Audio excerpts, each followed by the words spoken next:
Ce séminaire a été organisé à la demande du ministre français de l'Agriculture et du ministre britannique de l'Agriculture pour montrer l'intérêt des deux ministères autour des questions du changement climatique.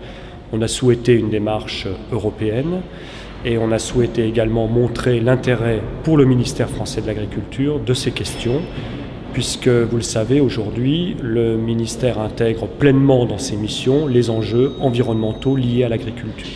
La question de savoir si un pays ou un autre a de l'avance sur les enjeux du changement climatique est, à mon avis, une question qui n'a pas lieu d'être. Nous sommes tous concernés par ce sujet. Dans le cadre du Grenelle de l'environnement, le dossier a été clairement mis sur la table et la France prend toute sa part dans la lutte contre le changement climatique.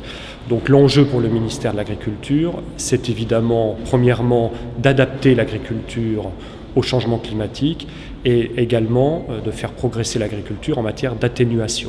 Ce sont évidemment des enjeux très lourds qui nécessitent du temps et pour lesquels nous allons mobiliser la recherche nationale, avec l'INRA en particulier, mais également la recherche internationale et en particulier la recherche, nos amis britanniques qui sont également très mobilisés sur ce sujet. La question du changement climatique est une question qui est transversale à l'ensemble des politiques et elle est totalement intégrée dans la réflexion du ministère de l'Agriculture. Et le ministre de l'Agriculture, Michel Barnier, lorsqu'il a décidé la mise en œuvre du bilan de santé de la PAC, avait évidemment en tête cet enjeu. C'est pour ça qu'en particulier, enfin pas uniquement, mais en tout cas c'est pour ça qu'un certain nombre de mesures ont été prises dans ce sens, en particulier pour une priorité à l'herbe, mais également des enjeux autour des économies d'énergie et des différentes mesures autour des plantes énergétiques.